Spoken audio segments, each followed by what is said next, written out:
views expressed and the opinions given by the individual hosts and their guests do not necessarily reflect those of Paramania.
and the native blood out here. My name is Randy Plessor, Philadelphia Daily News called me the Ghost Buster. September 1st, 2009, I want to bring you up to speed who that was.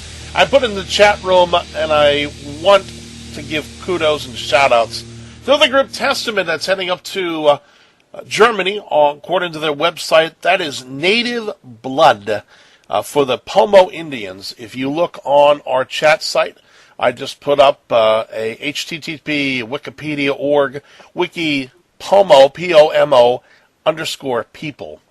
Gives you an opportunity to see and enjoy and understand that rock and roll, this what they would call satanic music, for instance, is not satanic at all, because you can go on YouTube and get the video.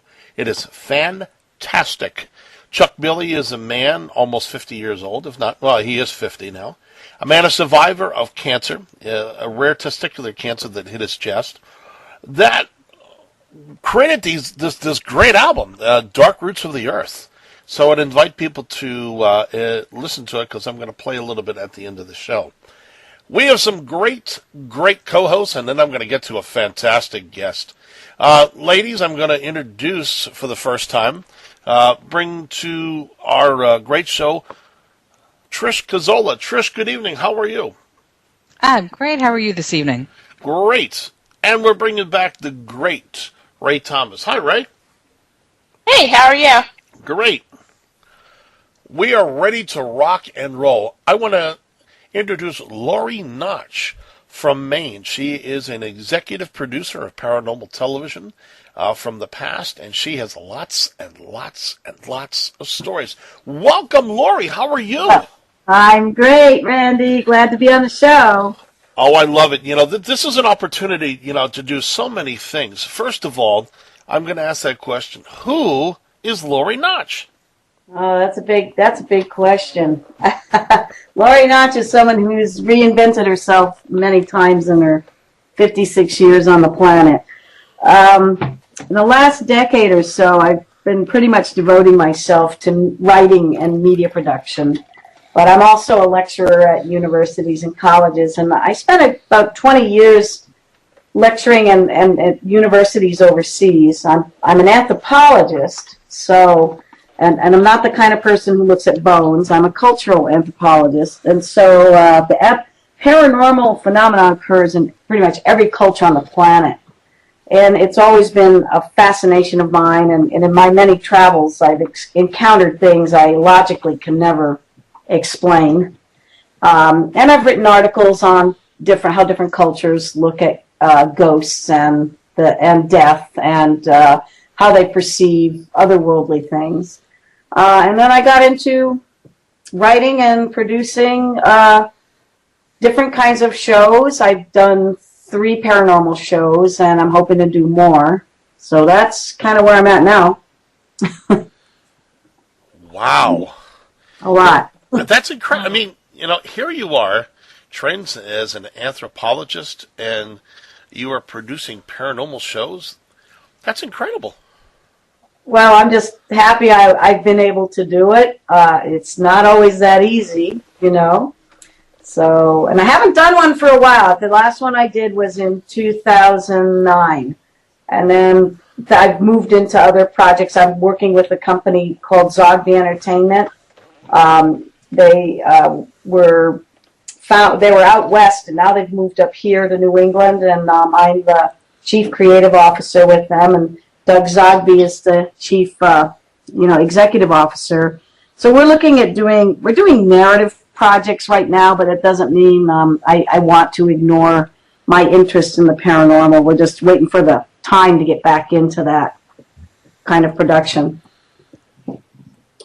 Wow. Let's start with the ladies first. Any questions, Ray, for Laurie tonight? What are some of your most profound experiences with the paranormal that you can remember? I guess your most profound experience. Well, there have been a few. My encounters began, and even as a child, I lived overseas. My dad was a pilot, and I was I was around 7 when we were living in Germany. We're living in Heidelberg. And I had this incident where I was bringing my bicycle down the steps to in the basement of our apartment building, we all had our little cages, like storage cages. So I would take my bicycle down the steps, and I'll never ever forget this. I remember the bicycle, and I'm a little kid, but I'm handling my bike down the steps. The minute the tire hit the ground floor, a very heavy door opened by itself. Now these doors, you got to understand that, this is like post-World War II Germany, and all their basements and cellars were like thick, heavy steel and doors. And this door, just the handle came down and it opened on its own, and then it slammed shut. And, it's one of those things. Every hair in your arm goes up. I threw my bike and I ran. I ran upstairs, but the curiosity got the better of me, and I actually went and rounded up a lot of my friends and said, come on downstairs, let's, this just happened to me. So I'm standing there with about 5 or 6 of my little friends, and we're just standing there. The door was closed, and sure enough, the door did it again. There was no one in there, so I was the brave one. I went into that room. There was absolutely nothing in there. There was no wind. There were no windows. There was nothing. There was nobody. It was just an empty room. So that was my very first experience. And then throughout my life, different places where I lived, I lived in, haunted houses. There was just no logical explanation for some of the, things moving by themselves and some of the noises you'd hear. I mean, I know what plumbing sounds like. You know what I'm saying? And as I lived overseas, then I learned, I got plugged into the local culture and their beliefs and their ghost lore. And I had a couple of encounters in those cultures as well, and it's very intriguing. So when I got to the point where I was able to work with media, I said, well, let me get together with some paranormal investigating teams, because I don't really do that myself. But I get the camera crew, and we'd go out with them, and yes, we even had things happening to us on investigation, like doors opening and closing by themselves, and we try to debunk them. And my last one, I'm the one who got the EVPs just on my regular audio recorder. I was just doing sound checks, and I collected some very interesting EVPs, which is the first time that ever happened to me. So I'm all about, let us help document this and collect the evidence, because I'm a scientist by nature, and this is part and parcel of trying to establish empirical methodology and collecting data so that people can analyze it and see if this can be repeated as well. That's why I'm very much for people, production crews and people with their cameras and people with all their equipment to go out there and get as much evidence as you can, but without faking that evidence. And I'm sure you've heard stories about that. Oh, yes. We caught one of our, on one team we worked on, we caught them faking evidence on our shoot. Interesting. Now, some of the shows you produced, can you go into some of the, did any have airtime at all? Yes, they did. Up here in New England, we had the My TV, which used to be called My TV. I don't know what it's called anymore. Kind of like the CW or My TV. We had an affiliate station up here, and they actually ran 2 of our shows.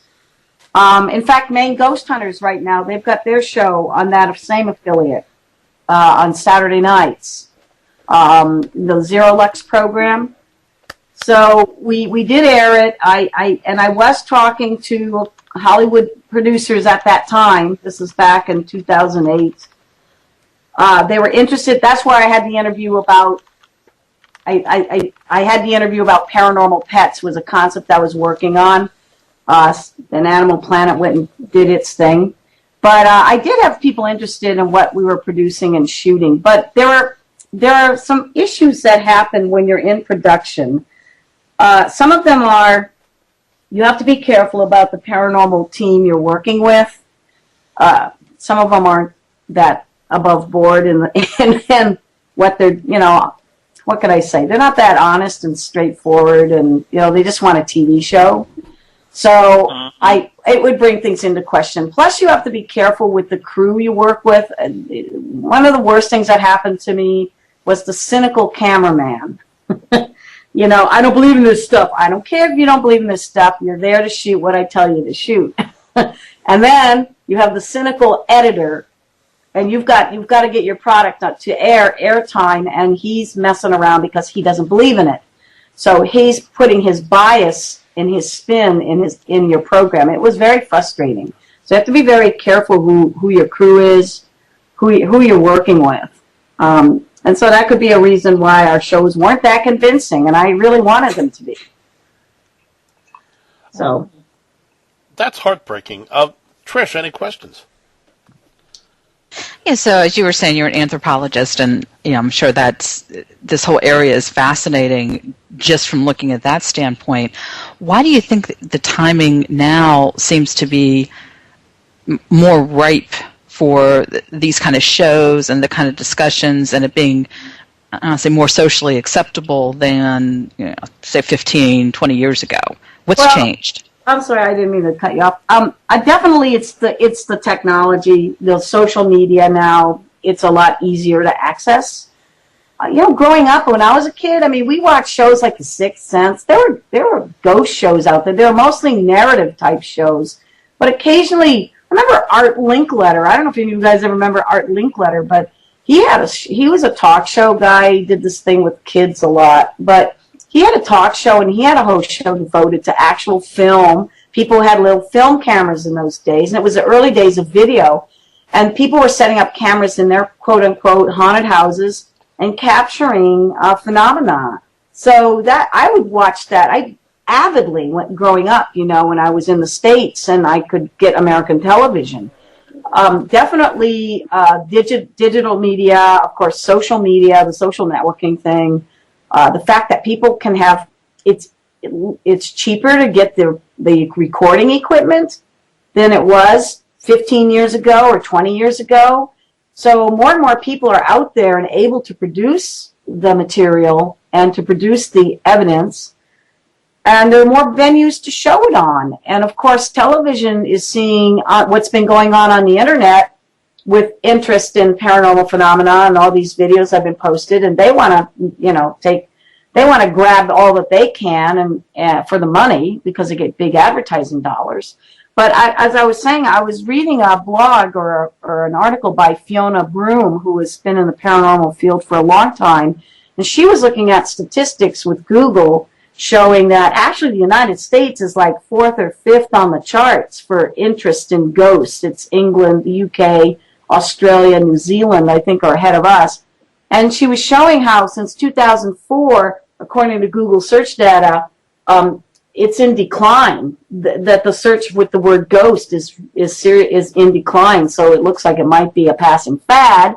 Yet there's always a brand new paranormal show coming up on one of the cable network stations. So it's kind of an interesting, phenomenon that you're looking at in media right now. But to me, it's just a question of media making it available and then piquing people's interest. And people. And here's the other thing, Trish. Growing up in the strange houses I grew up in, we weren't allowed to talk about this stuff. That was really taboo. You were a mental case if you talked about it. But now more and more children are allowed to talk about what their invisible friends, and there's been shows like Psychic Kids, and people are more willing to open up about what they've seen and witnessed, where before it was really a taboo thing to do. I kept my ghost stories under wraps for years. I'd only talk about it to my close friends. The people who witnessed it with me, over the years. Nobody else wanted to hear it. Everyone thinks you're crazy. So, do you think it's more acceptable in Europe than it is in the States, even today? Oh, absolutely. I think in most and Europe, and Europe is, in many ways, more sophisticated than the United States in its perceptions. And, of course, it's an older culture, too. They seem to have more of a keen interest. Ghost lore has been over there, my God, think of the castles. Every castle, every mansion, everything I went to, there's a ghost in there. I was always told that, and nobody batted an eye or made a big thing. Oh, that's just the ghost. Nobody made a big deal out of it. It was like, that's Uncle Fred over there, you know. Many cultures they may revere spirit, and they tell you to watch out for certain spirit, but they sort of accept spirit in the spirit world as part and parcel of life. It's just there. Well, over here we have, I don't know if it's because of the super rational way we've been educated, or, you know, the technocracy that rules us these days, you know, this whole thing about being almost machine-like in our behavior, which as an anthropologist we're always exploring and looking at. I don't know what it is, why the level of skepticism and sort of even to the level of persecution is higher over here. If you go about saying, you know, I see dead people, it's not, you know, it's just not as accepted. Mm-hmm. Well, I don't know if you guys, I'm just wondering, haven't you guys experienced that? I mean, you're probably younger than me, but. You mean in terms of how we experience ghosts and stuff, or experienced being persecuted for seeing them? How the society around you has received you for saying that you've seen ghosts. Well, go ahead. Well, okay, I can tell you this one weird story. There's this group called, well, you go online, it's called meetup.com. Uh-huh. So, I'm like trilingual. I speak Japanese as well. So I went to my Japanese meetup group, and I had my Ghostbusters t-shirt on because I'm a big fan of Ghostbusters. I'm just a big old nerd like that. And the girl there, one of the girls there was Korean, and she moved into her look. She has a Ghostbusters shirt on. So then she asked me if I've ever seen ghosts before. And, you know, I'm not one to lie. If you're going to ask me a question, I'll answer it. So I told her yes. And then she starts bursting out crying, all these tears, just crying at the table, a total spectacle of herself. And everybody was kind of looking at her like she's strange. Like, it wasn't just a couple of tears. I mean, it was all out, like, like just, it was horrible. And a couple of people at the table, well, most people at the table didn't bat an eye or were quite fascinated with it, and were asking me more questions about it. She's the only one, coincidentally, that freaked out about it. Now, Asian people, she's not Japanese, but Japanese in particular have a big interest in stuff like ghosts and UFOs and stuff like that, because, you know, Japanese has a lot of history in it. They have one of the highest suicide rates. Of course, now South Korea has replaced them in terms of that. No, so I know. Ray, I spent 10 years over there, so I'm really familiar with it. Yes. Go on. I'm sorry. Go ahead. Oh, no. So I was a bit surprised at the reaction I got from her. And the reason she said that she was crying was because, oh my God, she's like, you know, I had heard ghosts exist, you know, but I didn't know you could actually see them. And, you know, she's a ding-dong. She's just stupid. So, you know, I guess, you know, that kind of comes with the territory. But other than that, you know, most people, you know, most people, at least who I don't really tell many people, but most of my friends are pretty open anyway. So it's just like another story, another day in the park. Mm-hmm. You know? Yeah, it's just interesting now. It is very different than it was 15, 20, even, well, 30 years ago. Forget it. But it's very interesting now that people are a bit more receptive. Yeah, and I found, you know, I had a very different reaction. You know, same thing, Ray. I mean, I was telling somebody what I was doing this weekend, and you know, I was talking about equipment and going on a ghost hunt, and the reaction that I got was, "That's so cool! Tell me more." And of course, I'm trying to keep it down at work because they're you know, I don't need my employer knowing what I do on in my free time. Yeah. So there's still a bit of a stigma about it. Well, it's because Americans, I would say, are pretty close-minded. Like you were talking about them trying to get, trying to be like machines in a sense. Mm-hmm. And there's actually this interesting movie out called Transhumanism, and it very much talks about that. People trying to be robots and trying to be unhuman. Oh my God, emotion, that's bad. Oh, you have to look like this and conform to this and be that, and, So, I mean, as a cultural anthropologist, I'm sure this is very fascinating. The spirit world just doesn't go intact with being a machine or... Well, there's also the fact that we're such a material society compared to many other places on the planet.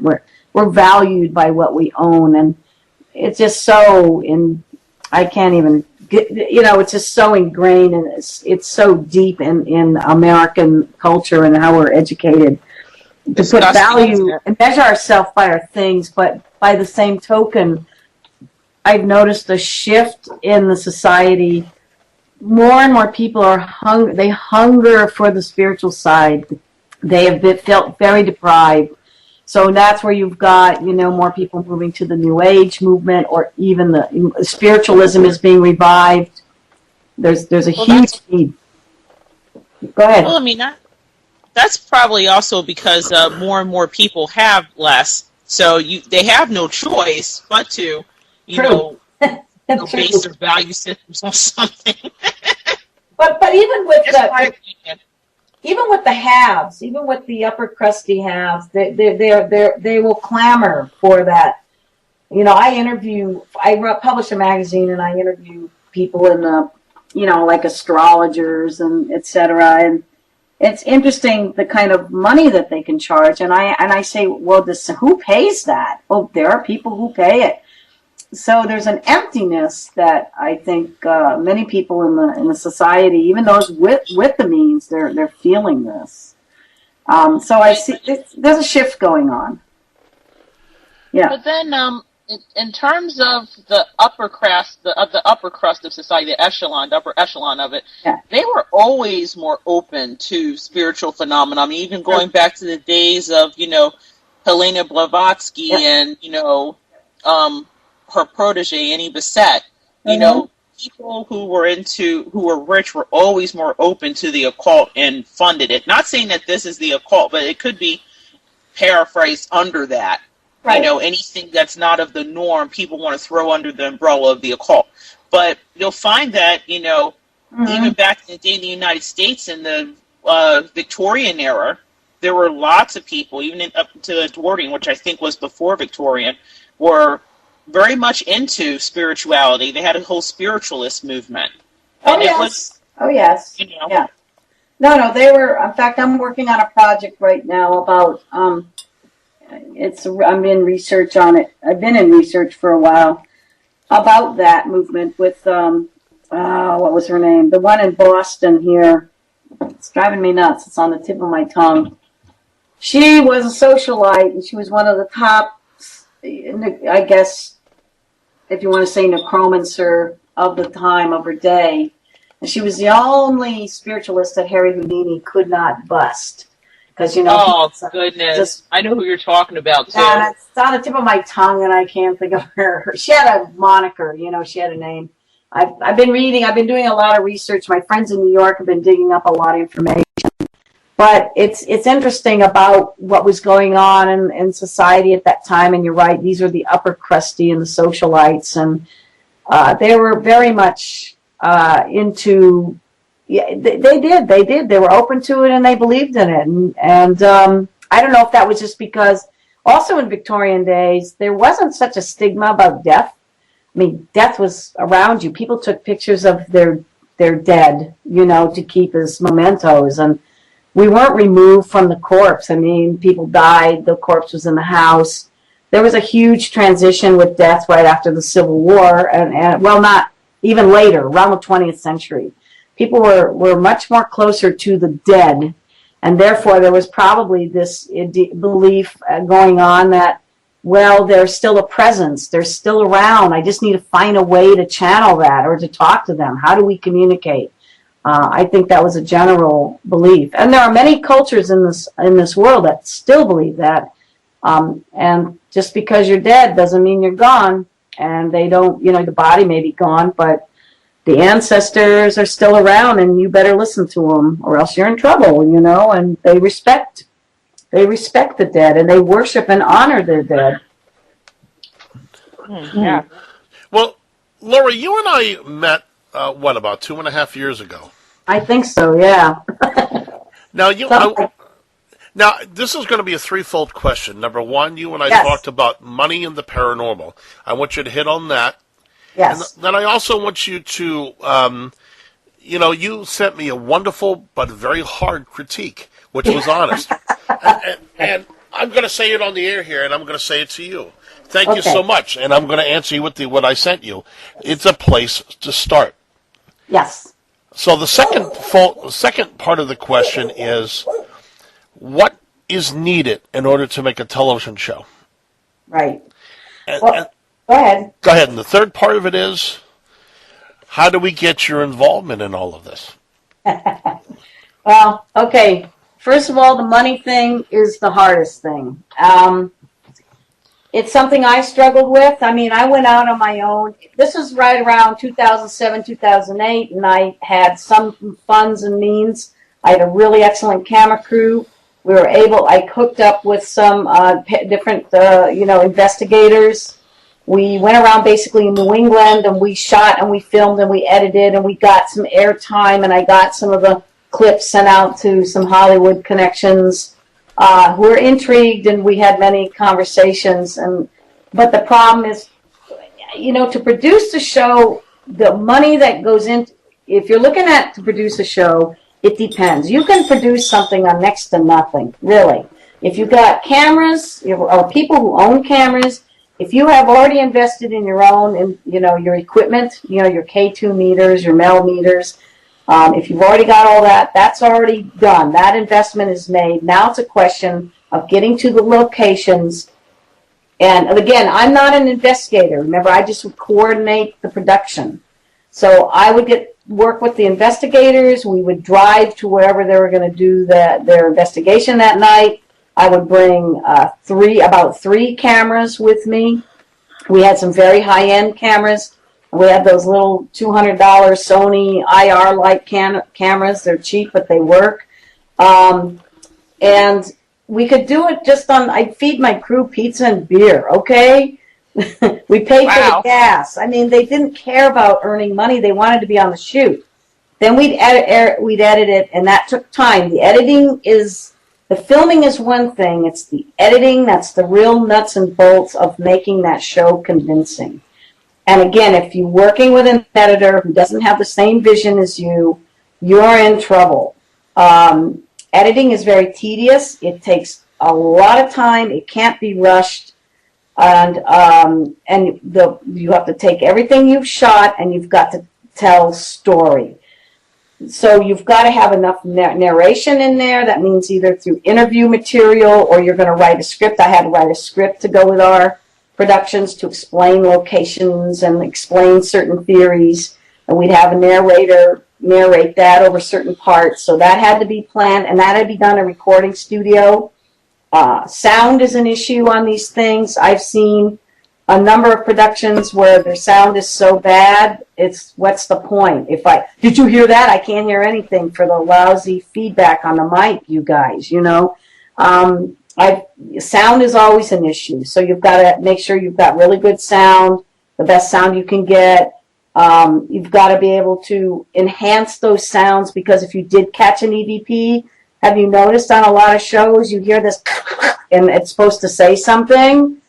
I'm sitting there, well, I'm glad you heard it, because I'm certainly not hearing that. Then I do know for a fact, when you're playing back on your own recorder, at the moment, you will hear it. But when it's being translated through the broadcast waves, something happens. So there's a lot of audio that has to be done, and it's a huge process. And so that's where your expense is going to come in, because of the need for audio engineers and video editors. And they can run $40 an hour. That's cheap. Some of them are up to $200 an hour if they're really good on the high end. If you're not good with video editing yourself, then I wouldn't do it. I mean, I can edit video, but I'm not that good. So I do have to contract that out with somebody to do it. But the problem is I work with people who just didn't share the vision of the show that I did. In your show, you absolutely have to tell story. Story is what drives everything, even Honey Boo Boo. It's about story. Okay, you've got to have either a little history lesson or here's the history of this house. Is it a tragic history? I mean, you watch Ghost Adventures and those crazy guys and I don't know, it's some, dead child and they do their homework and they do their research and they try to go to the cemetery and find the grave of the dead child whose ghost is allegedly haunting. And then Zach will do his acting and I'm really sad now, because you've got to draw on those emotions.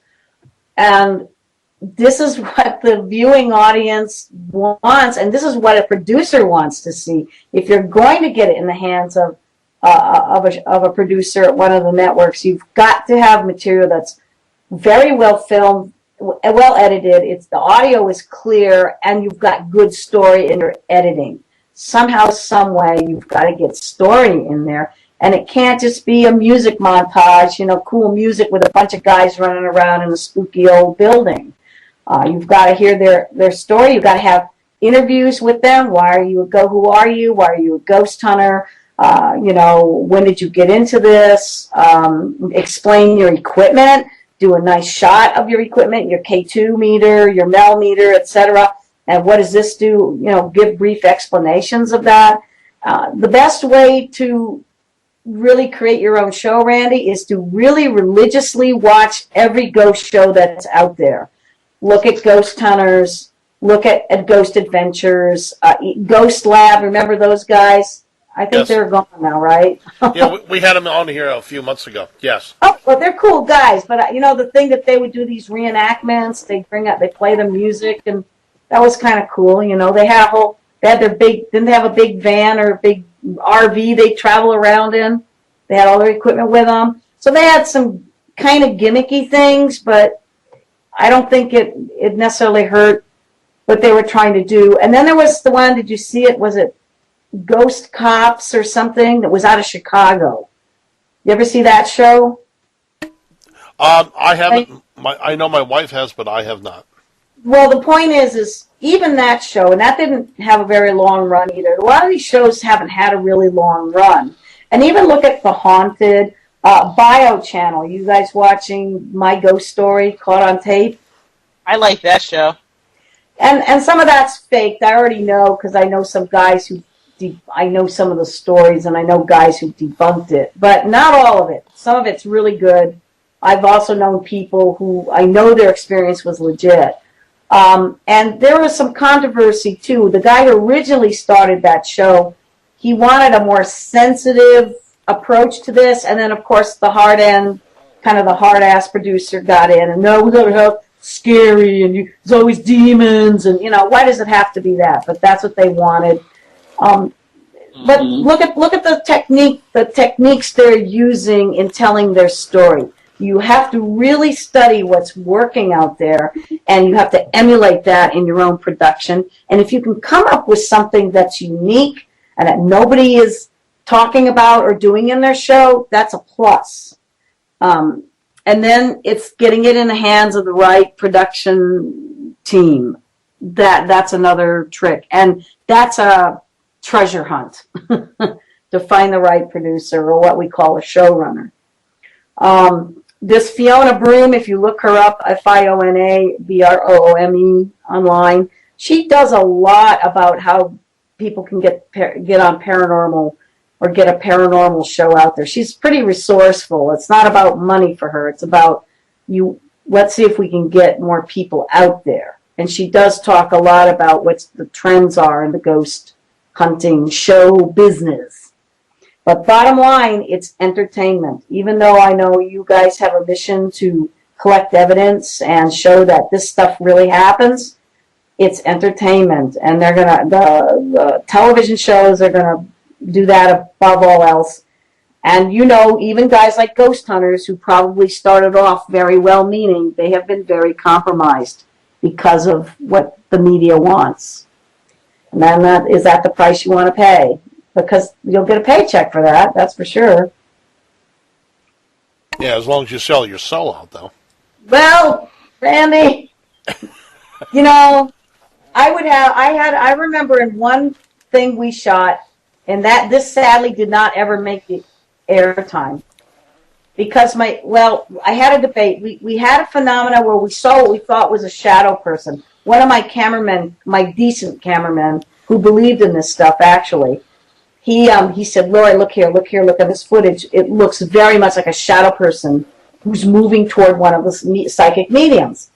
And we analyzed it, and we did determine it was just a fluke of the light. The way the light was placed, we figured it out. But here I said, well, let's put it in there.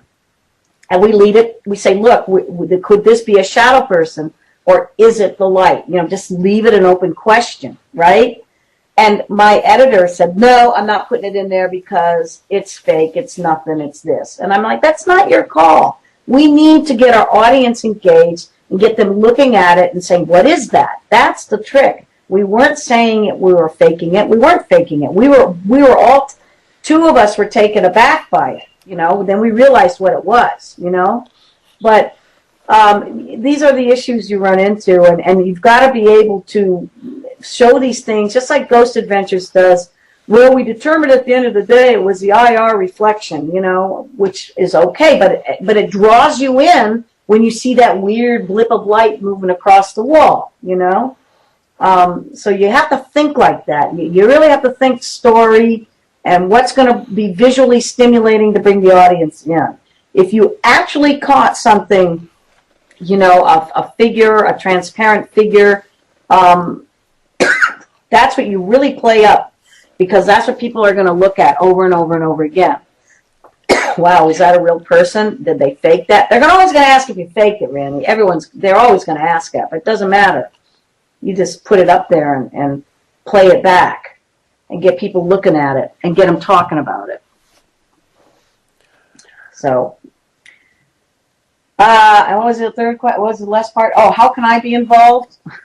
I don't know yet. I've looked at some of your stuff, and right now I'm kind of moving in a different direction. We have a couple of, I've been doing commercial writing and narrative film writing, because it's sort of paying the bills. So, amen on that. And it's not that I don't want to do. I do want to do this kind of work again, but it's right. The collapse of the economy in 2009 really brought me low to the ground, because the money I used to have to go all over the place and let's do a shoot, it's just not there anymore. So I'd have to figure things out logistically, and I don't have my team anymore. They scattered when the economy went the way it did. They went to take jobs all over the country, and I can't blame them. They needed to do that. So it would be a question of assembling a team again of good videographers and absolutely reliable editors that are going to do as they're told and edit the show the way that I want it to be edited. And that's kind of going to be hard to find, because that's what's going to take finances. It's costly to do that. So I hope, Randy, at some point I might be able to figure out a way to get down and work with you guys. I love Philly. Haven't been there for a long time. Well, I have very good friends down in Philly, and I miss them dearly. I haven't seen them for a while. Well, the first thing I'm going to do is thank you for the critique that you have out there, and that was out there. I love the honesty factor of it. There's so much out there to offer, and my goal is eventually do this para-documentary, but obviously money is the deciding factor. You can shovel several $1,000s into this and get nothing for your troubles. Right. When we had Tony on, he revealed $25,000 a year from shoot to airing, and that's it's coming out of his pocket. That's cheap, and that's cheap. I'm telling you. It's tough. There's a lot involved with production. And it's not just paranormal production. I'm working with someone on a web series right now, and money, and to get it down right, it's money. It's constantly the money thing. I know for a fact that a lot of, even your lower end reality TV shows, they're $50,000 an episode. And that's because, they're run by big studios and they've got everybody in place. They've got everything in place. They're not having to worry about startup costs and things like that. But it's the kind of cameras you use, and now everything's got to be in HD. Nobody wants to see standard def anymore. You're competing with a lot out there, and you have to think, what's going to make me outstanding? What's going to make our product outstanding? Have any of you seen the original Ghost Hunters, their pitch? Did you ever see their video pitch they did in 1990 or something like that? No. 1990? I think, excuse me, 2000. They started TAPS in 90. They did their pitch in 2000, I think it was. It was pretty it isn't slick at all. It's not slick. It's just these two rotor-rooter guys slapping something together. But it was so unique and so novel that, what's his name, who did, the guy who produced American Chopper, somehow it got into his hands, and he did their first season anyway. And then they got rid of him, and they got this other guy who produces it now with Pilgrim Productions. But if you look it up, it's really not a slick video at all. It just was different. Nowadays, everybody and their mother's out there doing stuff. My dog's the ghost hunter, psychic. I don't know. They're out there with all kinds of stuff. Not really good quality, it's grainy. I mean, granted, night vision stuff is grainy, but even their day vision stuff is grainy, and it's not great. And you do not want to look like that. You want to be sharp, and you want to be outstanding. And what's going to do that for you? Another issue on shoots is lighting. Lighting is another issue. Even if you're doing stuff in the dark, okay, if you're doing IR or night vision, that's one thing. But you still need a light kit, for the other stuff, because otherwise everything looks very washed out. So this is a production. This is a video film production, and you have to have all the components of a real video product. And how do you do it? What's going to give you the look you need? I don't know. It's a challenge. Before we get any further, Gregory says hello in the chat room. Well, hi, Gregory. Trish, any questions? Yeah, so right along with talking about all the great stuff that you need to have, like how do you start the buzz and do the self promotion, but even getting people interested in it? Yeah, this is another challenge.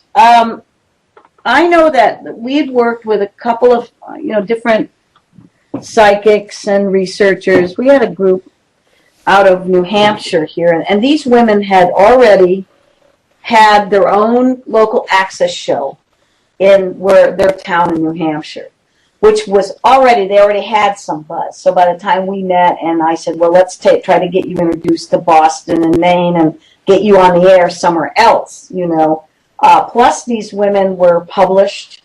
They had a reputation already, and to be honest, I think, because of, again, the collapse of 2009 and the financial issues, we had to part ways. But the point is, I think they've been doing quite successfully in their own right, yet I don't know if they've gotten a show off the ground that has gone beyond the local access station. There's no harm in putting your stuff on your local access cable, and I don't know if you've done that, Randy. Have you, or any of you guys? I have not. It's something. Go ahead. Go ahead. No. I want to listen to hear what you have to say. I'm just saying, if you can get local access is a course for your community.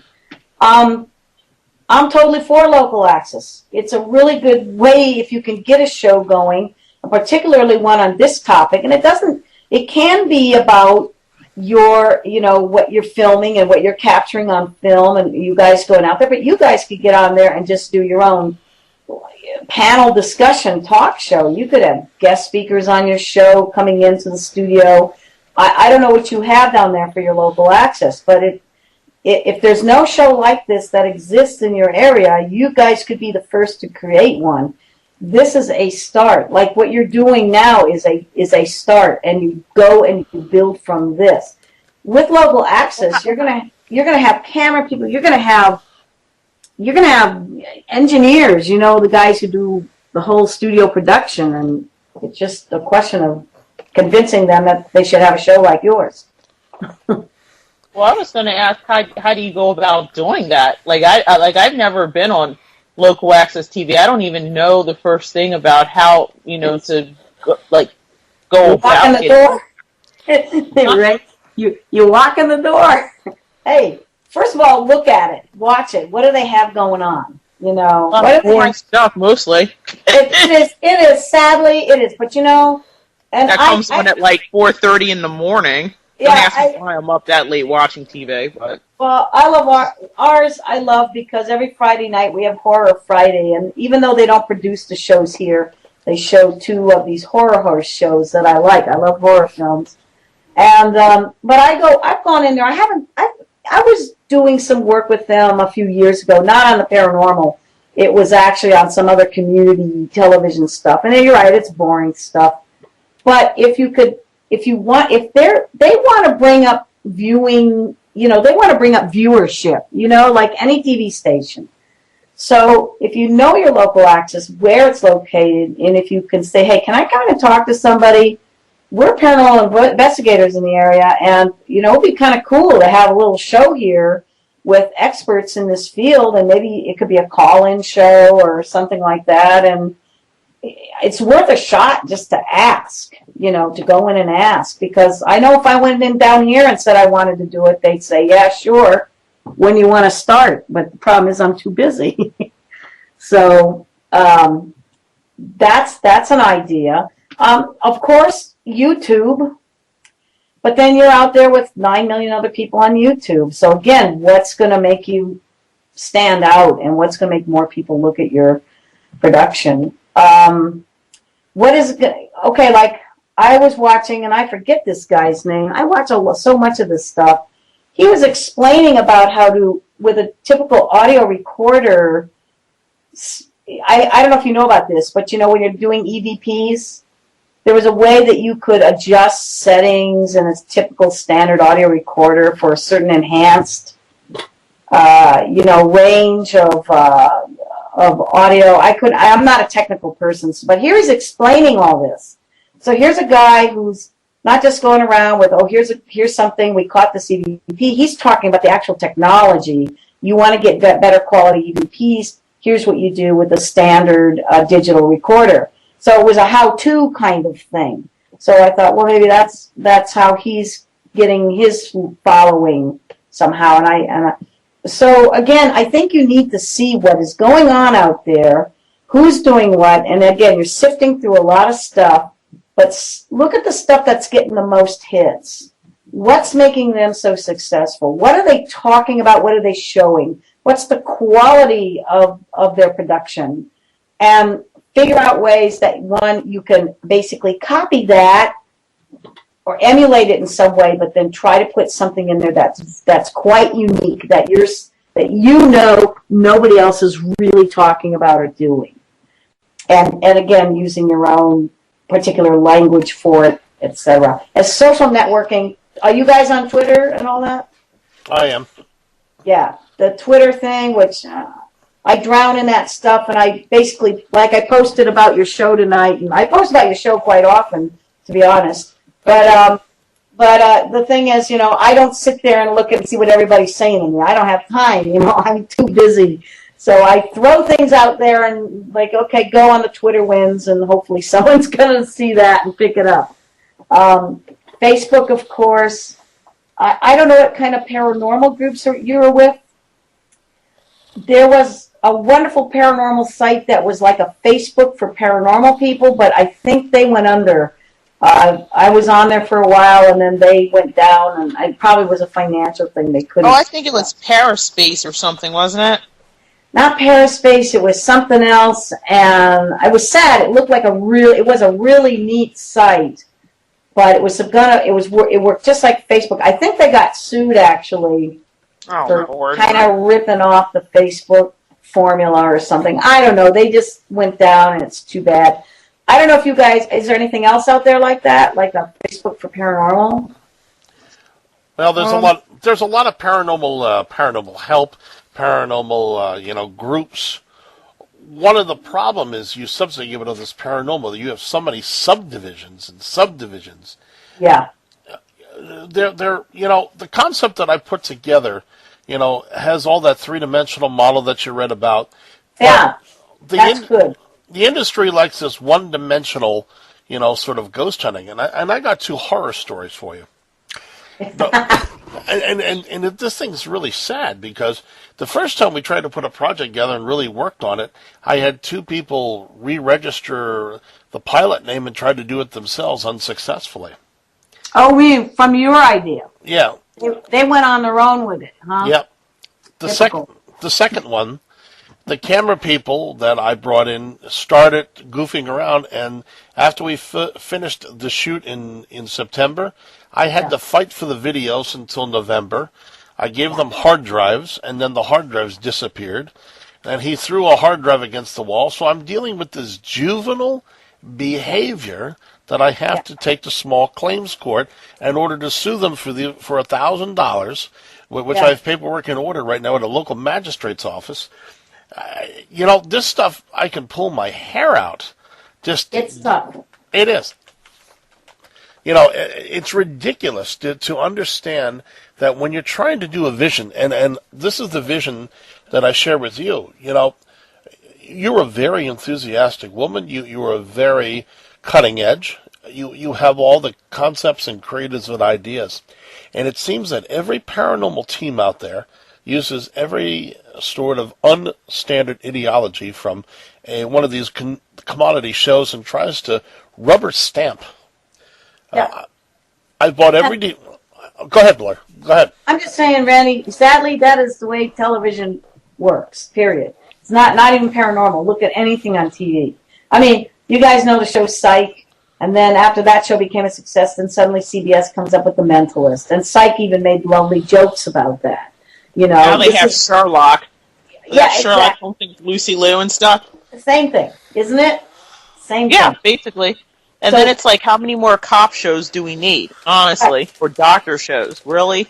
Exactly, because the producers think this is tried and true. We've got guaranteed viewership with it. We're going to they are not risk takers, okay? Once I saw the success of Ghost Hunters, and give Sci-Fi credit, because they did take a risk with that. When they saw the success, then you throw a stone at a network, and they've got some ghost show, and they're coming up with new ones. Some of them don't last, but it is very formulaic. It is and this is what the producers are telling these people. Here's what you're going to do. Here's what you're going to find. If we fudge it, we make it up. We got to show something for this.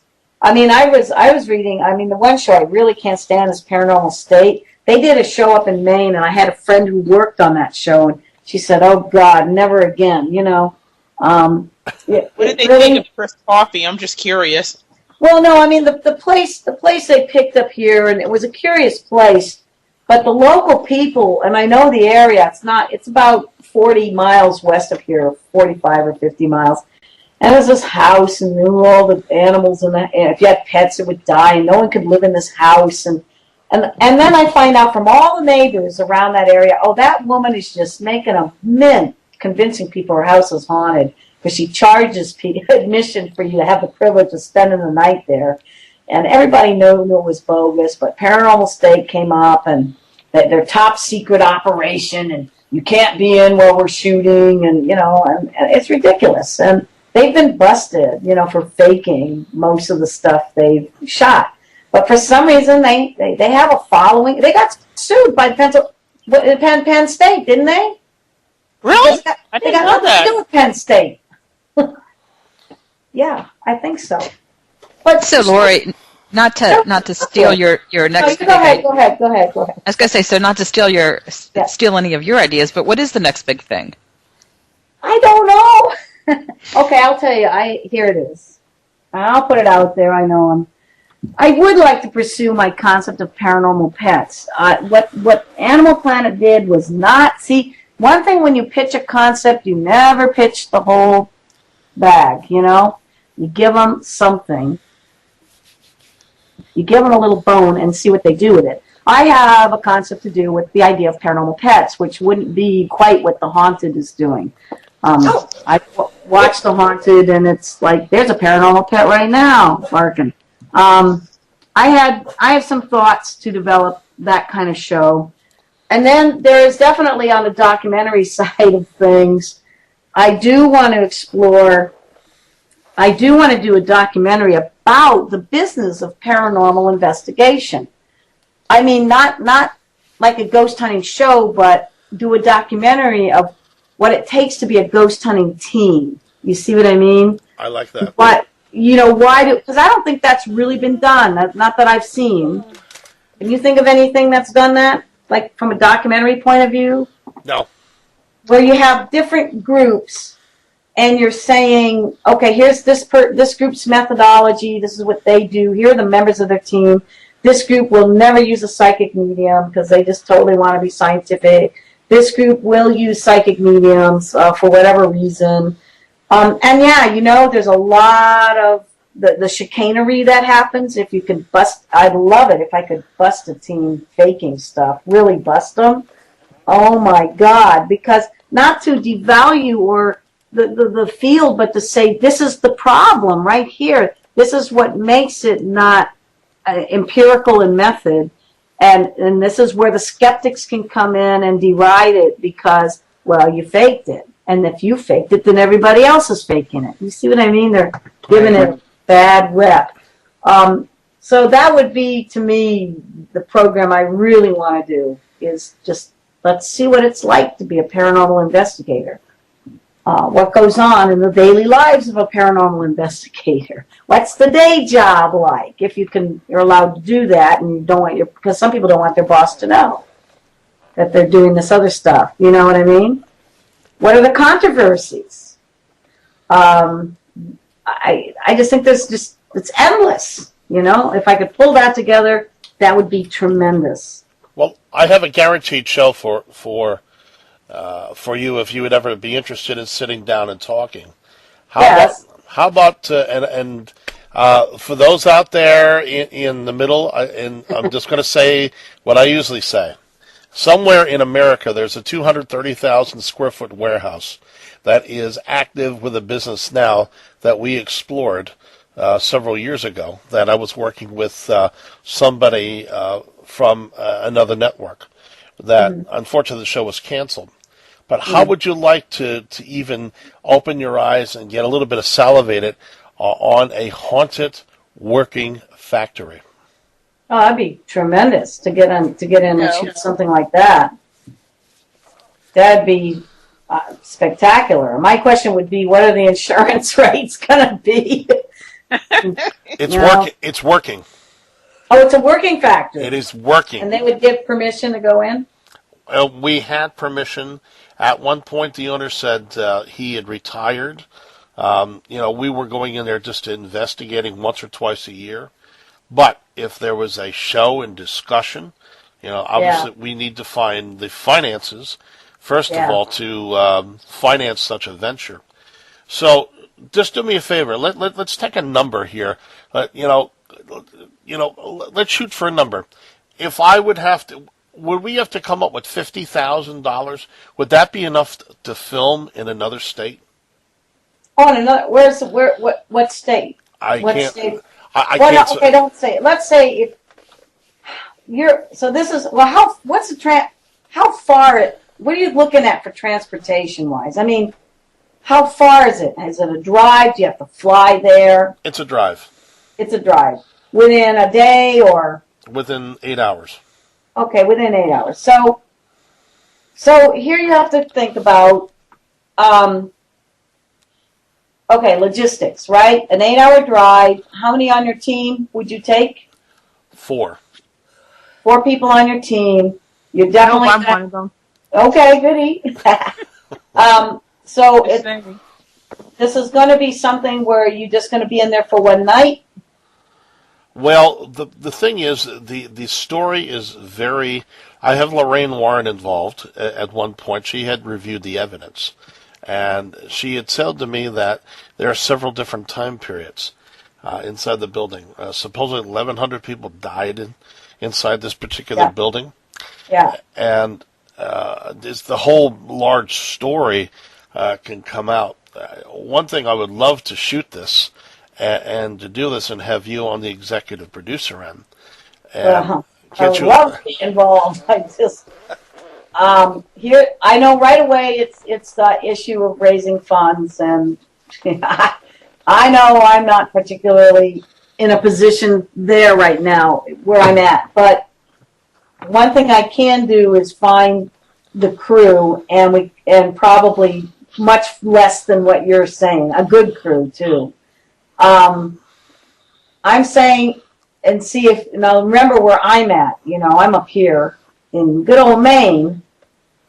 That's a good 10-hour drive from you. Yep. So it would be a question of then either bringing crew that I know from up here, or finding crew down in your area, which I'm sure exists. But it's always good to work with people that you know and you can trust. They do better. And also, you can negotiate price better. So if you're looking at, just bear with me here because I'm not real good at crunching the numbers, but maybe it might run about $10,000 for the day.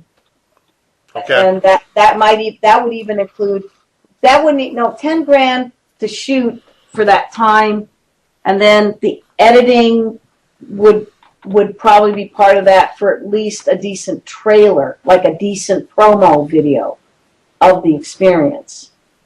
So it's far less than $50,000. I don't think you'd need that much. There's a man I wanted to sit down with and that I chatted with a long time ago at a restaurant. His name is David DeMarco. David DeMarco is a 3 or 4-time Emmy Award-winning editor, and he works for Comcast. He had an editing production team together. Actually, he had a small production house, or Dave Mateo. David Mateo. And I met him one night because I'm walking at his laptop because I admired Max, and I see 3 Emmy Awards on his screen, and I didn't know why. So I would approach a man like that to edit the production together. And he had said to me, and I have his home number and cell number, and he had said to me, when you are serious, and the word serious probably equals money, you come talk to me. And I said to him I would. And this was in an open setting. We weren't behind a closed door or anything. Right. So what would you say for a man of that stature? Would you say... Depending on how reasonable, like, there's a guy up here, he's also an Emmy Award-winning editor. His name is Corey Norman. And because I know Corey will do things at a pretty good rate. He'll go as low as maybe 40, 50 an hour.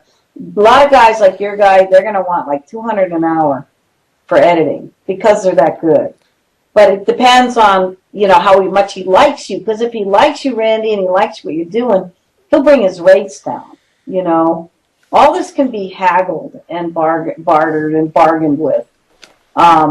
So you can go to him. Is he in your area? He lives down where you are, right? Yes, he is. He frequents a local diner around here. No, I don't know him. He gave me his number, and I never take advantage of him. I don't go on his Facebook. He's there for a professional. He is a professional. Right. And you should ask him straight out. What's your rate for editing? Just ask him. What do you charge? And see what he says. If it's less, if it's like 50, 60 an hour, oh boy, that's pretty reasonable.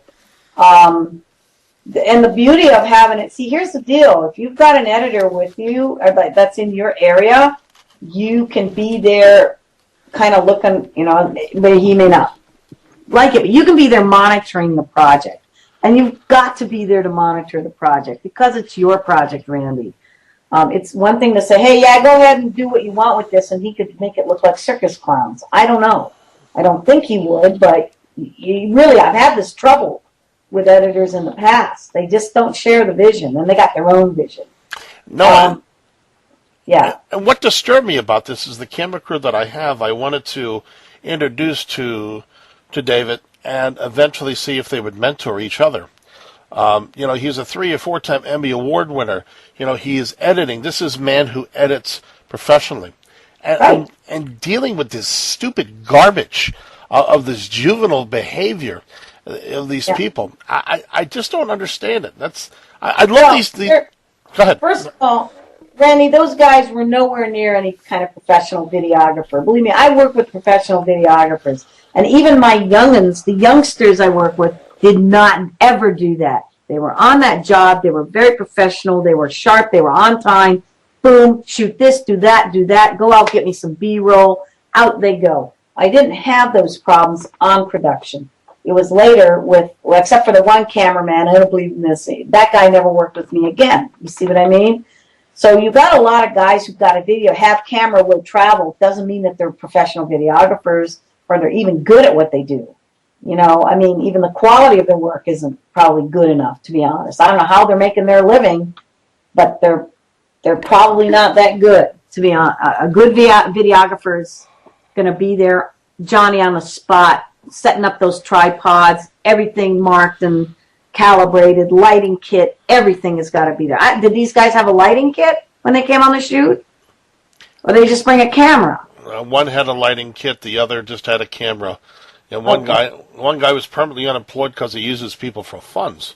And when I asked him for video and whatnot so we can get this done, because my goal, and this is why I'm saying it over the air, is to get it to you pronto as I emailed you. And I had a horrific time dealing with the professionality of people. And this is why, when you get down to that word trust, it's horrible. Danny, it's live and learn. I've been down these roads. I'm working on a project now. I'm kind of helping and guiding them because this poor production company got totally burned by some alleged professional. I've seen this happen so many times. So you live and learn and you move on and you try to find the people that are going to do it right.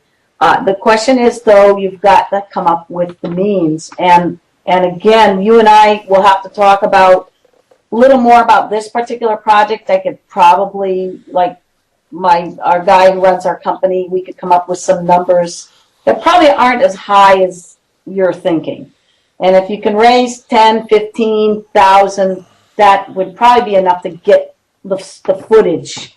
At least get the footage with a good crew, good lighting kit, good audio, and get the footage that you need.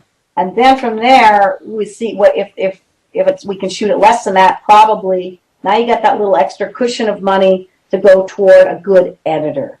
And then you find out, who's the editor? And then how long is this going to be? And what's going to be the purpose? I mean, do you want this to be a full-fledged, for example, hour-long, like a documentary show?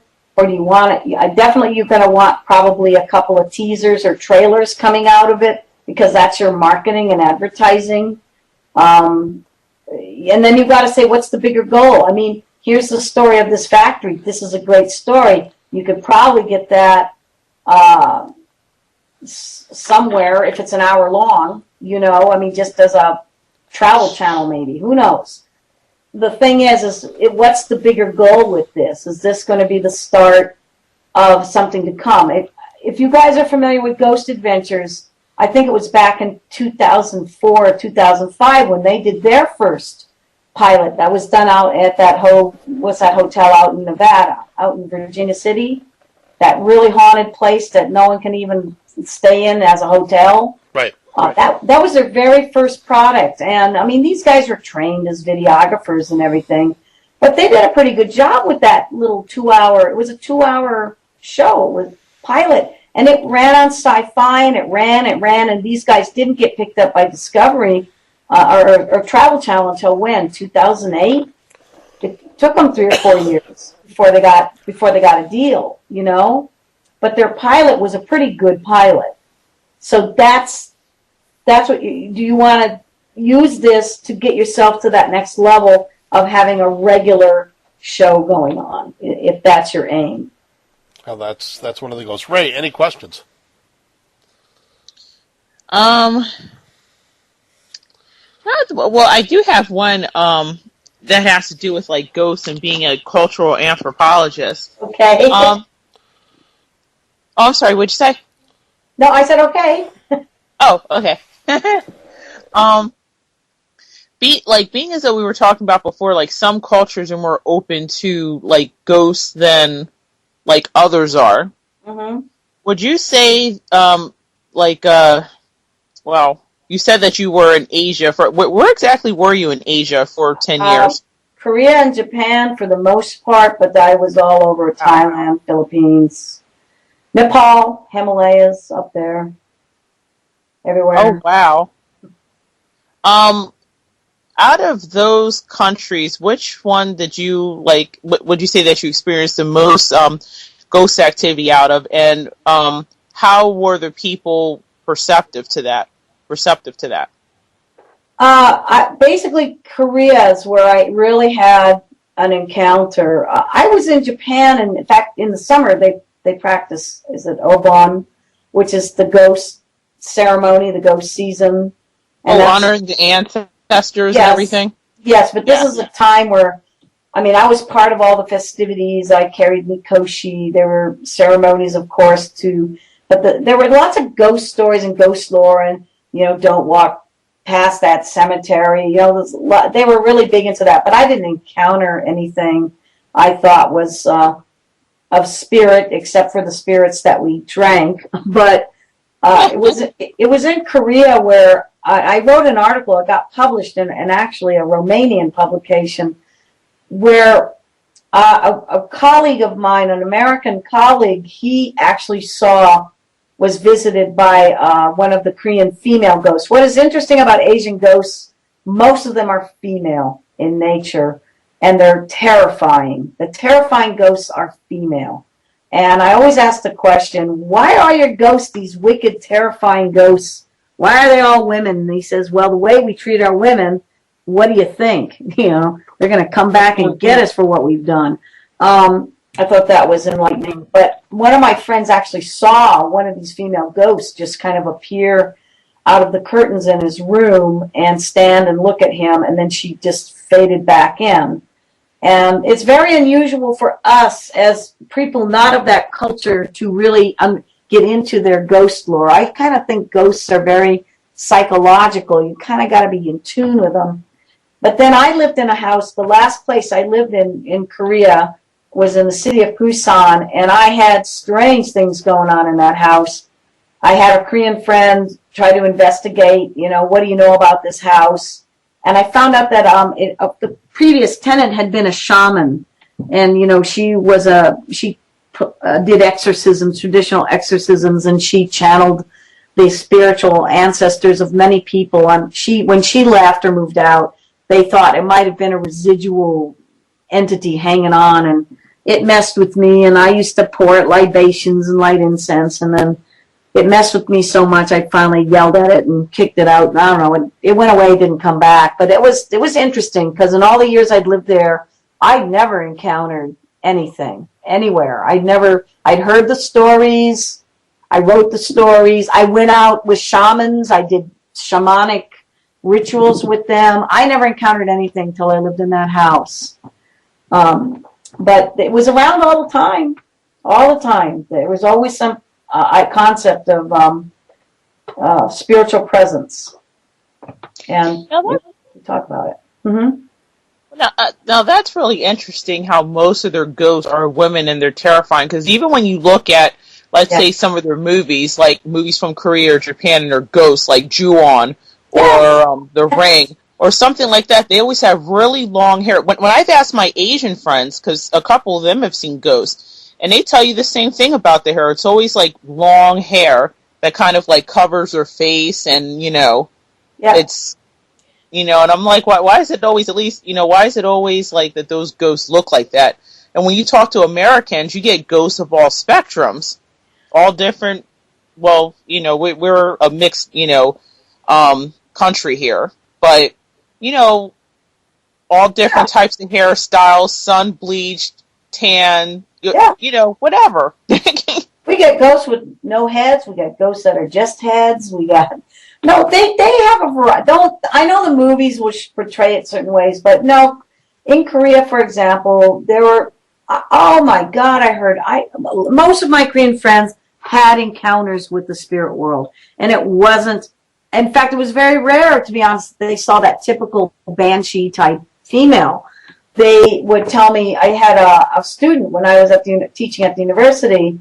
And he said he was up late one night. They were playing Korean poker, they called Ghost Stop, in their dorm room, and it was on the 4th floor. And they looked, and here's a man looking in the window at them. And they all saw it. They said, this man, and how could he be there? It was the 4th floor. I had another friend who was in the military, Korean. He was on a bike tour in Korea's very mountainous, and apparently he and his friends. It was that night. They were going to pull over to camp. They saw a lot of police lights and flares, and a bus had gone over the mountain, and they went down to help move the bodies. And he said he saw the actual spirits. They would come up to him and what happened. And he told me all about that experience, and he's trying to tell them, you're dead, and you have to go now. These were a variety of people. And then there was the stories of the little old man who would show up at a shop, and he had no feet and he had no legs. He would just float around. Then there's also the stories of the women in the red hanbok, which is a traditional dress. These are very bad spirits. They're women, but their hair isn't hanging in their face, but they're wearing red, and that's a very foreboding thing. It means a death in the family, or it's bad if you see one at your wedding, I hear. So I did hear a variety of spirits, but most of them, and especially the ones in the movies, are female with the white gown and the stringy hair. It's the most of them. Wow. But there's some variety. There was some variety. Yeah, so Laurie, talking about that, you hear stories where kids are sensitive and older people or near-death experience. Do you think that kind of as we grow up, we're putting such a shield in that they're truly there, they're trying to communicate with us, but because we are, there's so much noise as we become adults that we're just kind of pushing that sensitivity away, and you do have the few people that truly understand their gifts and are sensitive to it, that you've got the children who can see it, and the older people, as they're getting close to the veil, that they're less... That's what I'm looking for. Less veiled, that they can see it too. I actually think I've known of people who, as they've approached their last days, they actually become more in tune with it again. They're seeing people that aren't there, and they're not on this earth anymore. But there's like when I used to work in geriatrics, as an outreach coordinator for kind of elderly shut-ins, and sometimes when they wind up in the nursing home or the hospitals and they're dying, in their last days, they would be talking to people who are long since gone. So maybe the mind starts opening up again when you're that close to your own time to cross over. I do believe that particularly in our society where, a lot of cultures where it's kind of frowned upon to be talking to the dead or to be acknowledging things that aren't there and present to everybody, you are definitely conditioned and trained not to be open to it anymore. I mean, as a kid, the things I saw, you just get ridiculed if you talked about it.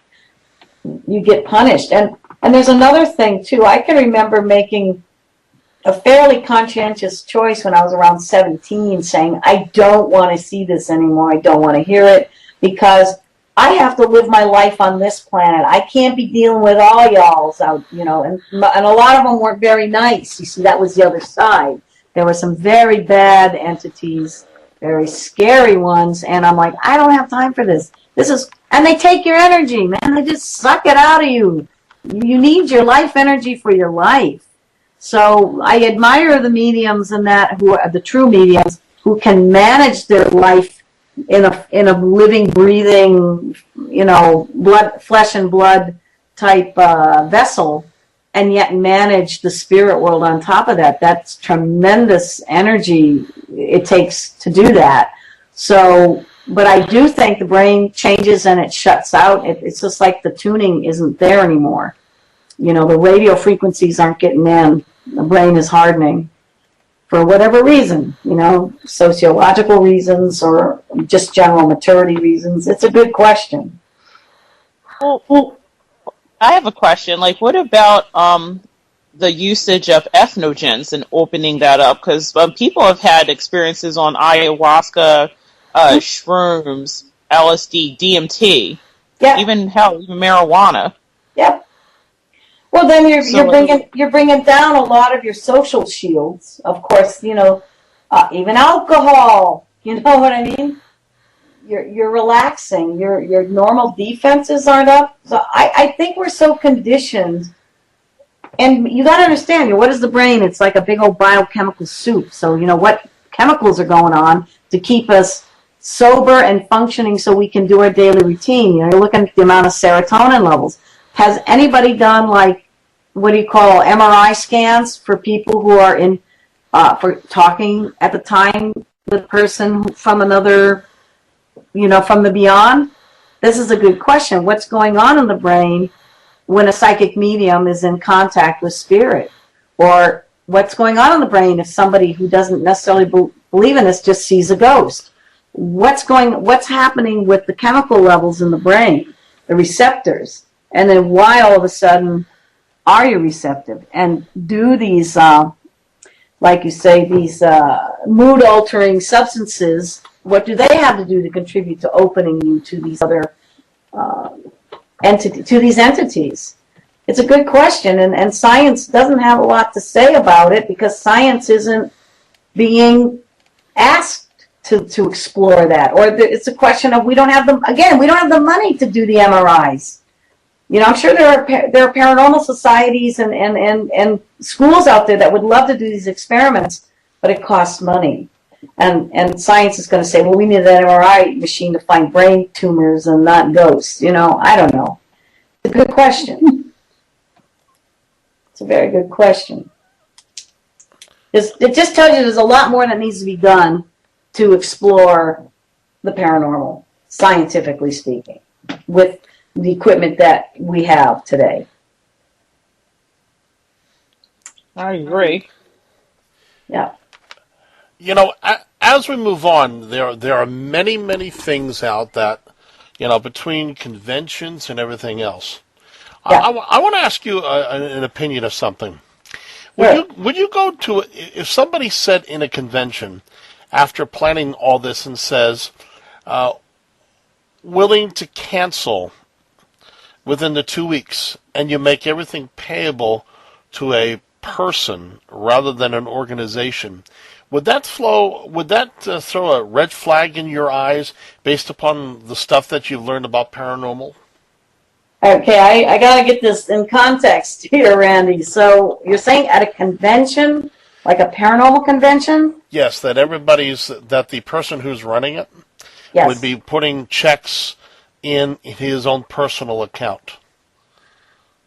Oh, okay. I see what you're saying. Well, when it comes to finance and raising monies, okay, there is a huge question of ethics. Now, here's what I understand about running any kind of conference or convention. You raise monies, you're going to provide the venue, you're going to provide the speakers, maybe the speakers are paid, they probably get something. Are you going to provide food? How many people are coming in?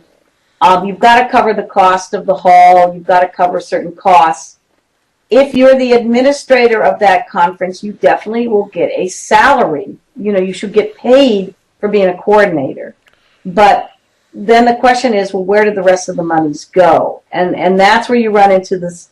It's a business issue, and it's got to be an ethical business issue, because if you're coordinating something or running something and people get a whiff that, oh, you're just stuffing that in your pocket, they're going to be incensed. So you've got to really, again, go in and do your homework. I'm not the business person in my business. I got my buddy Doug, who's the business guy, but I do know that there've got to be some understandings and protocols about raising, doing something to raise money. If you make it clear we're doing this to raise money for example, a documentary film project or whatever it is, or the Wayward Home for Paranormal Pets, whatever you want to put the money toward, then that you make that clear to people, and then they understand that they're paying and they're getting something out of it, that money's going to be used toward something. So that's got to be established for whatever the purpose is. I don't know if do you know about crowdfunding at all? No, I do not. Okay, here's a thought, and you can check this out. There's two things. One's called Kickstarter.com, and the other one is called Indiegogo.com, Indiegogo. You can put up little crowdfunding campaigns. Now, Kickstarter. For different, I want to raise money. Kickstarter.com. Go ahead. You got that. And the other is Indiegogo.com. Okay, I'm just highlighting these in my browser. Now, Kickstarter, and I did, our guy here, Corey Norman, he did a feature film. I think they still have some of it to shoot, but they shot most of it in December. He raised about $5,000 through crowdfunding for his feature film. And I guess he got some other monies through some other sources. Now, Kickstarter, you can set up a campaign, and you've got to really push and hustle it, and you make sure that you're going to give little perks to people who contribute, like they get a certificate, or maybe they get a copy of the DVD. You have to look at different examples. And people will throw in $10. Some people might throw in $100. You just never know. And if people throw in bigger money, they can get a producer credit or an executive producer credit. You give them these sort of prizes for contributing. And then if you meet your goal, if you can meet your whole goal of whatever it is, $5,000, well, then you'll get to keep the money. If you fall short, you don't get any of it. Indiegogo, on the other hand, as the money comes in, you get to keep it. So they'll take about 9% of every dollar that comes in. So 9 cents on the dollar. But whatever money comes in through Indiegogo goes right into your PayPal account. But you still have to find ways to reward your people for contributing. But this is what the new trend is for raising money for production. Crowdfunding. Trish, any questions? No, I don't have any right now. I'm still trying to think of something. In moving forward in production, first of all, kudos. We had Tony on here, Tony Lewis, about a month ago. Kudos to the team. Kudos to, Zero Lux Productions. Your friendship with them. They are setting trends up there in Maine. Mm-hmm. I am nothing but impressed, and give Tony and the team and Caitlin, everybody involved up there. Oh, they're superb. Those guys are superb. I like their mission very much. Kat, everybody. I'm flabbergasted by their dedication and how they're running things and how they keep a well-oiled machine. Yeah. Keep their marriage together, keep their lives together as a family, and yet do this stuff. And, when we run into this problem, we always run into the paranormal garbage of ego and all that. But for some reason, you folks in Maine have your acts together. You're in one piece, and it's all success with no fighting. Well, Randy, there have been I've had many a group up here come through my doors and in my studio, and it's not all that sweetness and nice. But I like Kat and Tony and that group. They were here in my home a couple of years ago. I did an article on them, and lovely, lovely people. And I like their attitude and their approach. And they really are trying to take on the charlatans. I like that very much. But yeah, there are groups I already know. I had one group I used to work with, and they split, and they all went kind of crazy, like your guys. They take that idea and run with it. Same thing happened, and they wound up all over the map. But this is the nature of this beast, and that's why I think if there's a way to do a decent little documentary on it, just to explore that, what is it with the ego-driven behavior? Aren't you supposed to all just get along for this common cause and try to come up with the best evidence and make this a very legitimate field of study? Isn't that the way it's supposed to be? But as you know from experience, Randy. Oh, give me my Xanax, and I'm just, oh boy, and a beer, please. Well, I want Trish and Ray. So how are you? I don't really know exactly how you're connected with Randy or in what you do. Oh well, we just joined his paranormal group. Okay. Philadelphia Philadelphia Area Paranormal Association. We just joined that. Mm-hmm. Well, right now, I'm an artist. I have my own business, Holistic Arts, and I sell dream catchers and medicine wheels, and I make orgonite and sell that. Cool. Thanks. I'm also one of the organizers of the Free Your Mind Conference, which is a conference that's coming up in April. Mm-hmm. Which is about consciousness and the occult and freeing our mind of these troubles that, of the world's troubles, basically, and how to, free our mind against the principalities of evil that have taken over. Yeah. I can go into that more later if you'd like. But that's how I'm affiliated with Randy. Okay. And Trish? And same thing. I've just recently joined his group. I just have an intense curiosity about this. So it's more from the scientific. I know it exists, but I'm kind of that skeptic going, okay, I know it's out here, but let's prove it. Because if you're going to tell me it's out here and you're not going to show me the hard evidence, I'm not going to believe that it's as easy as everybody's making it out to be. So that's kind of, my trend. Yeah, and I always go in with a very skeptical, even when I'm working with some of these teams, I go in there with a very skeptical point of view. I'm not going to just, okay, you say that, you heard this, or we need to have the science, or the evidence. And even the EVPs and things that we've captured, I would bring in my audio engineer experts.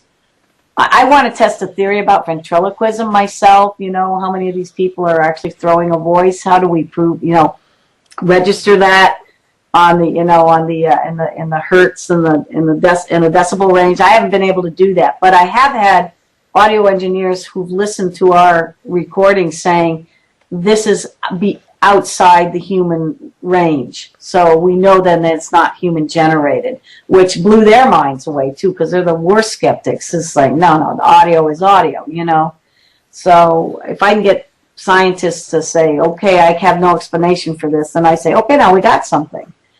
But on the other hand, I've seen a lot of fake stuff. And that was one thing Randy and I were just talking about over the weekend, is that in order to really get some of these things off the ground and get the scientific, you need to have people that are experts in sound and audiology and making it and faking it and photography and videography and the hard sciences. Not just somebody who can come in and film a nice picture, but let's go back and see. And exactly. And since I'm a person who's in production, I know how things are faked. I know how you can misconstrue something. So even when I watch all these things, I'm always very skeptical of what I see. And even though I think, wow, that's really good footage, I'm still going to question it, because sadly, with cameras and audio devices, anything electronic and digital, you can fake most anything. And it's sad that this is the very medium in which the spirits tend to want to be seen and heard. This is where they can, be channeled through, but it's the one medium that you can fake so easily. So it's a hard one. You think they're just laughing at us from the other side? Oh, I swear. I wrote a wonderful little short story. It actually made the best, top 10 of Google's paranormal writers list in October 2010. It was called Death's a Bitch and Then You Haunt. And it was about, this ghost who just was having a field day with the ghost hunters, So it's just, I do swear that they're having fun with us most of the time. And there are those that are just mean, and they're poking fun, and you know what I'm saying? They're just mean. There are mean ones out there. Yeah, I'm just thinking when you said they want to come through on the electronic medium, that's the easiest to fake. I'm just wondering how many of them are going, ooh, let's see how we can screw these people up this time. Well, that was the premise of my little short story. It just was this ghost was going to mess with all their electronics, and it was giving her a migraine, and she was, how many signs do you want? Can you hear me now? She was doing that business, and so that was the point of my little short story, because I kept thinking about that. Okay, and they do. They'll mess with you. They'll just mess with you. So not to bust anybody's bubble, but out of the shows that you're watching, is it real? Is it fake? What does everybody there think? What do they think? What do I think? Yeah, Ray. I think most of them are full of horse dookie. That's what I think. But, that's just my personal opinion. I mean, I've already mentioned on the show some of the worst shows I've seen. Which are? Well, I mean, can I say Randy or not? What, it shows? Yeah, I mean, because being as though we just had a guest, I think that was affiliated with one of them. Well, why don't we one thing I call with the Ericksons in mind is a paranormal commodity show. That way we're a little bit protected. Because some of the people might be involved with the Ericksons. Mm. Oh, jeez. So, well, just call. We'll mention that off the air then, right? Okay. Yep. You mentioned it off the air. Well, yeah, then that's personal opinion off the air, but I think that a lot of these shows sacrifice. Let's see, what's the word I'm looking for? Genuine evidence and a genuine portrayal of paranormal investigation, which I do believe is a science. They kind of crucify that in the name of celebrityism and money. Yeah. And, I mean, I understand that a show must be entertaining, there has to be, like, a line drawn, There has to be one that just separates it from a regular fiction show from an actual scientific investigation, And the sad fact is with television production, and I know people who worked on some of these shows, they just are pushed to the wall by the producers because it's the you got to be sensational. You have to blow this up. It's just pure exploitation, and they want you to understand this is really what it's about, people. It's like looking at this psychodrama with paranormal, and we need that edge, we need that exaggeration, we need that evidence, even if it's not real, because otherwise the show's not going to sell. And that's their bottom line, is to make money. Mm-hmm. I mean, I have to say some of these shows, particularly when they started, they can be quite educational and enlightening. They teach you a lot about the equipment, what's involved. I always had the question, why do they always have to investigate in the dark and at night? I mean, I've seen plenty of, if you want to say, hauntings in the broad daylight. I mean, I've seen it myself. So, what's with that? And, of course, that's atmosphere. It's creepier, it's spookier at night. People are afraid of the dark. Well, yeah, you're playing on people's fears, and it gets you on edge, and and that's what they want. That's just exactly what they want, And if you came up with this sort of straight up kind of, here's how we do it. Here are the facts and only the facts. They're going to say nobody wants to watch that. I don't think that's necessarily true. I think if you did it right. The other side of it is programs like I've seen on Discovery and Nat Geo, where they've come in, but they've come in with a very skeptical point of view, you know? And then they're going to say, of course, this is nonsense. This is just people's psychology, and this is that, this is the other thing. And they won't entertain, you know, that something strange happened. They just won't entertain it at all. So I see one extreme or the other. I haven't seen much in between. Which is unfortunate because, you know, it's all about selling cornflakes. And in the end, you know, somebody compared one of the paranormal shows to building a car engine. Now, there are many motorheads out here who love Indy 500 to whatnot and would love a weekly show on how I build an engine block. Right. Some people or some of these men that I've worked with in the past, including myself, would love to know how to bore out cylinders, how to rebuild your automatic transmission. But like anything else, I'm sure that would be, what would you think, 0.25% of the Nielsen's? Half? Yeah. It's interesting. And that's the other thing, because again, if you look at Fiona Broom's, she does a lot of research on this. What are the most popular shows? What are being knocked off? She does her homework, and it's quite enlightening if you look and read her stuff and listen to her podcast and what is going on with media, with the paranormal world on mass media. And in that, she also looks at it in the publishing world as well, like what's on Kindle right now and where do most books get sold on this topic. So what is it that's going to get a network or a cable network to pick up your show, and it's going to be, how much are you going to pander?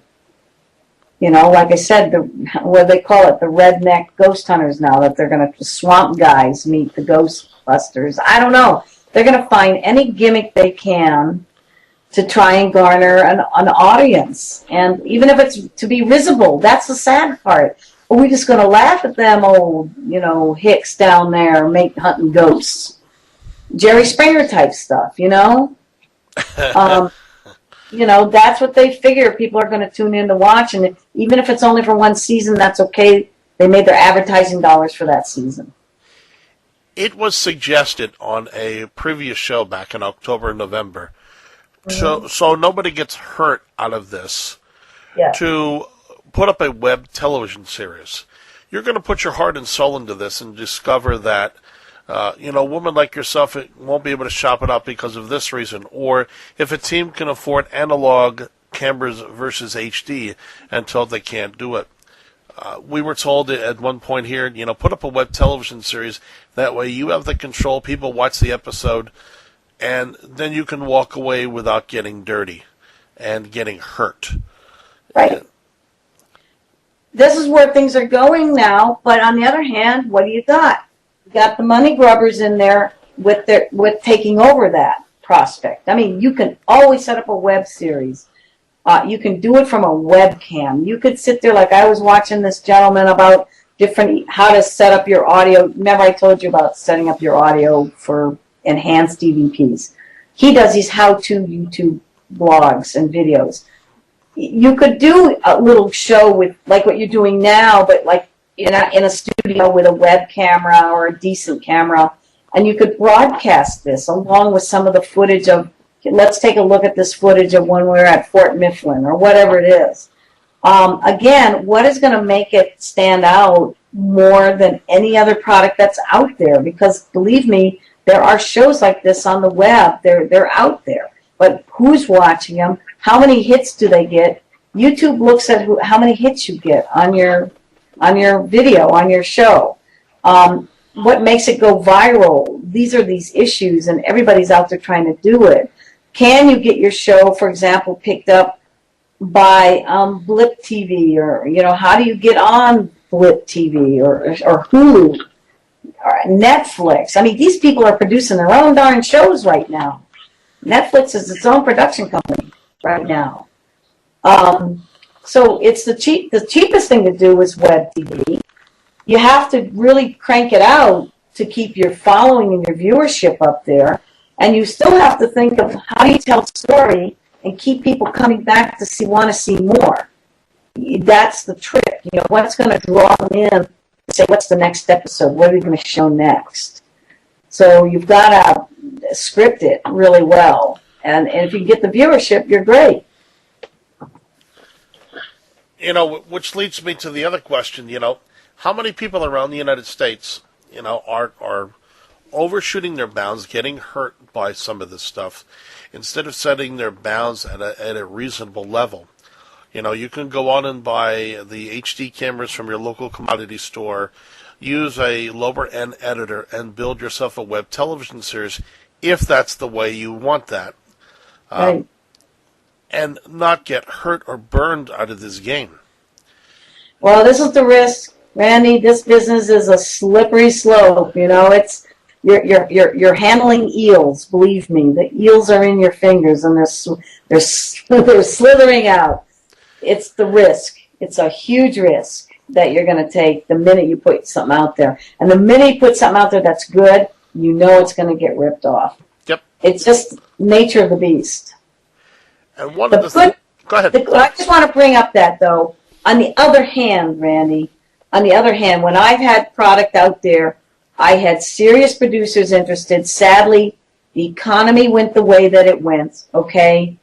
They lost their funding to do the products that I had at the time. This was very sad. My National Geographic guy, he got pulled on another assignment because they just didn't have the money to go for this. So this was more about the economy than anything else, because I do believe they would have got me some kind of deal. I'm not saying I would have still come out, on top of it, but there was serious discussion. We had contracts in place. You know what I mean? So they were trying to look honorable at least. But you're right. A lot of people are out there not understanding the business, not protecting themselves, and they're going to get burned and hurt. And it's just the reality. That's the sad part. Ladies, we're going to start winding up here. Any last questions for Laurie? I've got no last questions, but thank you so very much. This was so interesting tonight. Well, thank you. You guys I love meeting you guys. We're going to have to talk again sometime. Yeah, that'd be great. Well, let's get Go ahead, Ray. You guys, you can find me on Facebook. Friend me on Facebook, so we can. Okay. I'm not on constantly, but I'm on once in a while. So just be my guest. Okay, I will. I'm not on very often either, but I will. Well, I'd like to see, Ray, because you're an artist, and Ray, I do publish a magazine, and I'm always looking. I try to do articles on interesting women and their art and their creativity. So we definitely need to connect on that. Oh, sure. Let me see. I have to give you my email address. I can send you pictures of stuff I've done.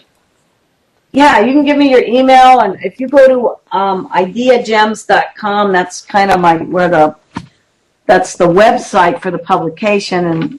But yeah, give me your website. Well, I'm still putting up my website, so that's still in under construction. Yeah,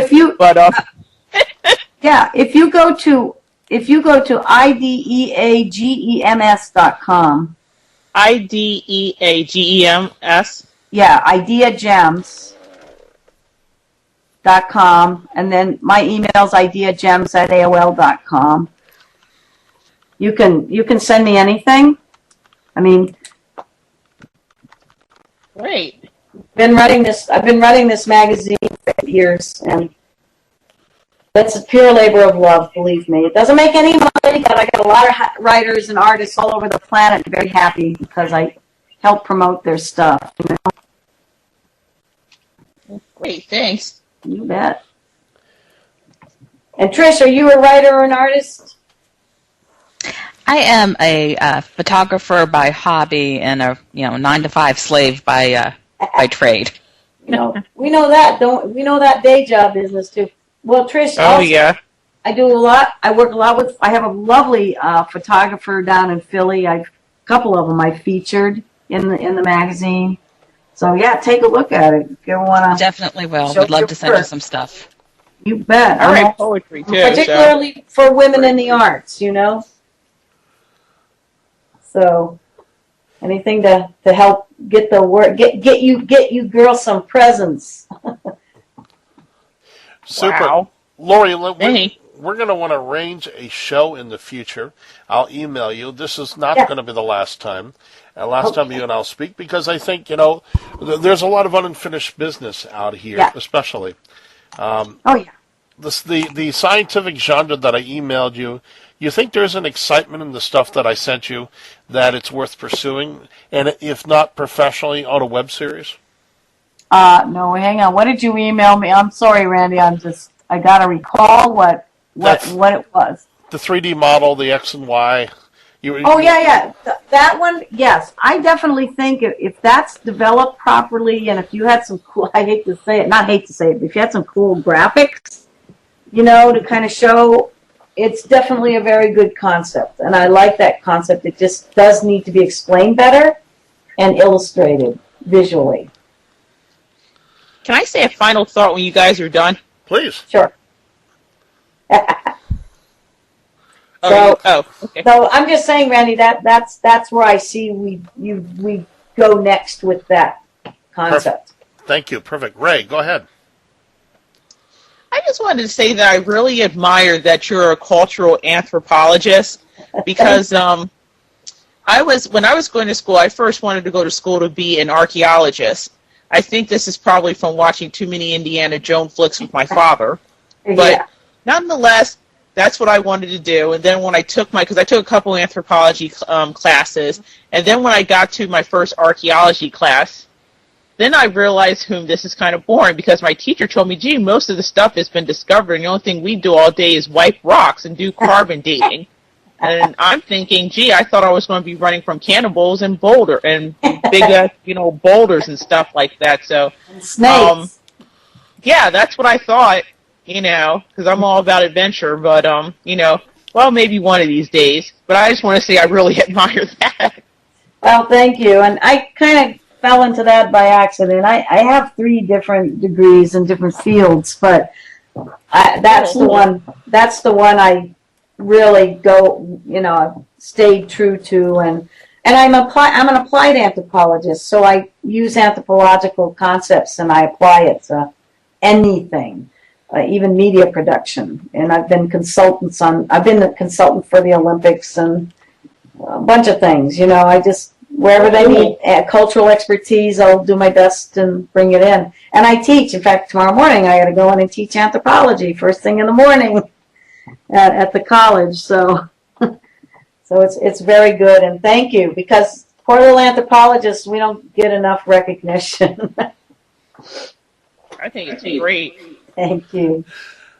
Terrific, Laurie. We thank you so very much. And any last thoughts for the audience tonight?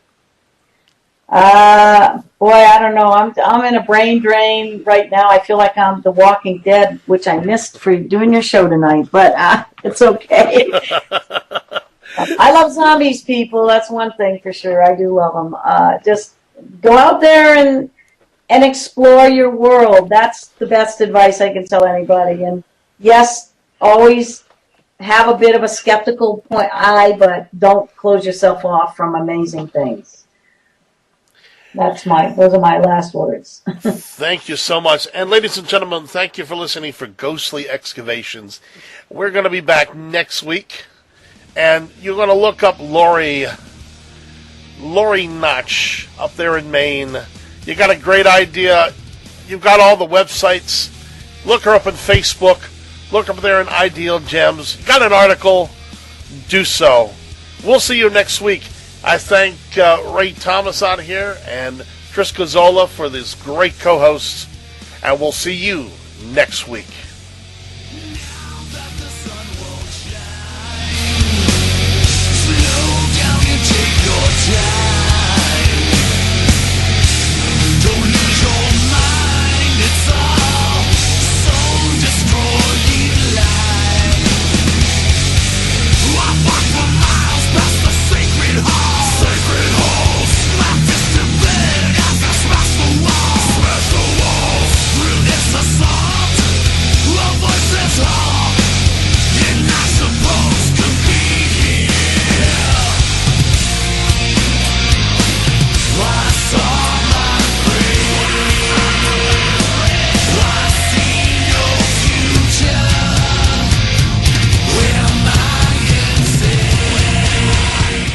I have to add one thing the audience wasn't going, this is Jesus Christ. He is singing about, this is Dark Roots of the Earth. Chuck Billy was wearing the Lamb of God, and that statement you're hearing is, through this assault, a voice said, halt, you're not supposed to be here. Get the album, Dark Roots of the Earth. This is the title track. Good night.